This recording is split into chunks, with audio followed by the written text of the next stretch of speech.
इसी तरह से मोटापा और मधुमेह लोगों में अत्यधिक फैल रहा है। तो हमारा आहार और व्यवहार कैसा होना चाहिए? हमारा आहार की व्यवस्था जितना समय दाना को बनने में खेत में लगता है, कृषक जितना दिन में बना पाते हैं, अनाज को उगा पाते हैं, उसके अनुपात के हिसाब से आपके रसोई में भोजन बनने में समय लगना चाहिए। उस ढंग से आपका रसोई तैयार होना चाहिए। तो वो चीज़ हो नहीं पा रहा। हम लोग जो भोजन कर रहे हैं वो कहीं ना कहीं विषाक्त भोजन कर रहे हैं। हमारे घर में जो बर्तन है वहाँ से लेकर के आप रास्ते पर का जो भी आइटम भोजन खा रहे हैं वो आपके खाने के योग्य नहीं है। जो भी ड्रिंक आप ले रहे हैं वो आपको लेने के लिए योग्य नहीं है, फिर भी उसको ले रहे हैं। तो इसलिए हम कहना चाहेंगे कि आप प्रसन्न रहें और सकारात्मक सोचें। ब्लड प्रेशर की जांच नियमित करावें। अगर आप मधुमेह के रोगी हैं तो मधुमेह एक सामान्य रूप से पाई जाने वाली समस्या जो हमारे शरीर के अनेकों अंगों जैसे किडनी, आँख, नसों और पैरों आदि को प्रभावित करता है। इसमें नियमित रूप से व्यायाम करना ही करना है। 2 से 4 किलोमीटर पैदल चलना ही चलना है डायबिटीज़ के रोगियों को, और उनको कोशिश करना है कि थोड़ी थोड़ी देर पे कुछ भोजन करते रहना है। इससे क्या होगा कि आपके शरीर में इंसुलिन बनते रहेगा, और इंसुलिन जब बनना शुरू हो जाएगा, पेनक्रियाज जब इंसुलिन स्रावित करने लगेगी तो आपका मधुमेह धीरे धीरे कमेगा। अभी जैसे जामुन का सीज़न आ रहा है, आप प्रकृति में हर एक चीज़ की दवा है, हर एक चीज़ की औषधि आपके प्रकृति में है। जिस प्रकार यह प्रकृति में पांच तत्व से यह शरीर जिस प्रकार बना हुआ है, वही 5 चीज़ हमें बचा कर रखता है शरीर में। जैसे मिट्टी तत्व है, जल तत्व है, अग्नि तत्व है, वायु तत्व है और आहार है।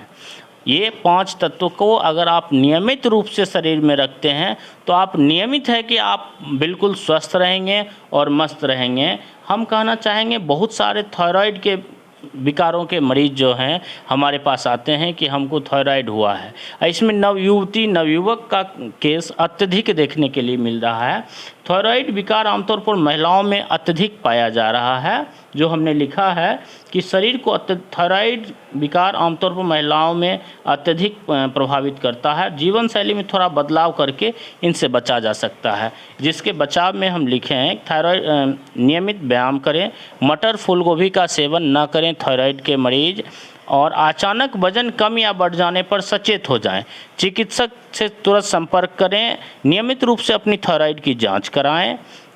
तो इससे क्या होगा कि आपको ये सलाह मिल जाएगा। अगर थायराइड का लक्षण थोड़ा सा भी अगर चिकित्सक कोई आपको देखेंगे तो सही सलाह देंगे और सही ढंग से आपको उस चीज़ से बचाव हो जाएगा। इसके साथ साथ आजकल जो अभी इतना कंस्ट्रक्शन हो रहा है और धूल भरी ज़िंदगी है, रोड रास्ते पर जाते हैं तो धूल से आप इतना परेशान रहते हैं कि धूल दरकर उसके बाद व्यसन का शिकार लोग अत्यधिक हो रहा है। पॉल्यूशन के कारण से अस्थमा के शिकार हमारे नए नए बच्चे हो रहे हैं, जवान हो रहे हैं, जिनको अस्थमा देखने के लिए मिल रहा है। उसके लिए हम कहना चाहेंगे कि बीड़ी सिगरेट का प्रयोग जो जवान लड़के कर रहे हैं उससे दूर रहें।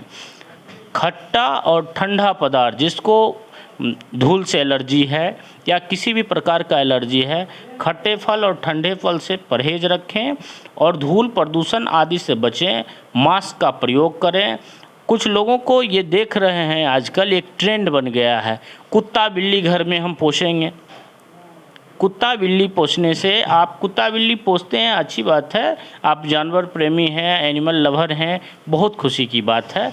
लेकिन ये ध्यान रखना है कुत्ता बिल्ली जानवरों से दूरी बनाकर रखना है। अगर आपके बच्चों को अस्थमा है, आपके बच्चों को एलर्जी का प्रॉब्लम है तो कुत्ते बिल्ली से आपको बचना होगा। और उसके लिए होम्योपैथिक मेडिसिन, अगर किसी को बहुत ज़्यादा सांस फूलता है, सांस लेने में तकलीफ़ होती है, तो उसके लिए एस्पिडोस्पर्मा क्यू आपके घर में होना चाहिए जो अस्थमा के मरीज़ हैं। दूसरा है बलाटा ओरिएंटलिस क्यू मेडिसिन, जो आप अगर अस्थमा से आपके बच्चे पीड़ित हैं तो आप 5 बूंद 2 बार दे सकते हैं आधा कप पानी में।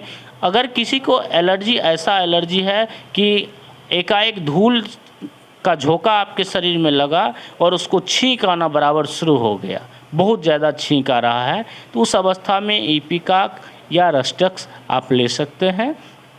दूसरा चीज़ है कि आप बहुत सारे चीज़ व्यसन में तंबाकू हो गया, तंबाकू का सेवन अत्यधिक होने से आजकल बहुत सारे कैंसर का केस आ रहा देखने के लिए मिलता है। कैंसर से हम जब कैंसर के हॉस्पिटल में जाते हैं, महावीर कैंसर संस्थान, बहुत सारे कैंसर संस्थान देखने का जब मौका मिलता है तो बड़ा पीड़ा सा होता है। स्टेशन रोड में राधिका होम्यो क्लिनिक मेरा स्टेशन रोड में अवस्थित है। गूगल पर भी आप राधिका होम्यो क्लिनिक बेगूसराय डालेंगे, सर्च करेंगे तो आपको यहाँ का पता मिल जाएगा। ऐसे आप स्टेशन से सीधे वाली रास्ते में अर्जुन बाबू चूड़ी दुकान है, वहाँ थोड़ा सा गली है, हनुमान जी मंदिर से 50 मीटर के स्टेशन से 100 मीटर के अंदर, और वहाँ से स्टेशन रोड में घुसने के बाद बस 50 मीटर हनुमान मंदिर से आप दाहिना साइड में राधिका होम्यो क्लिनिक अवस्थित है।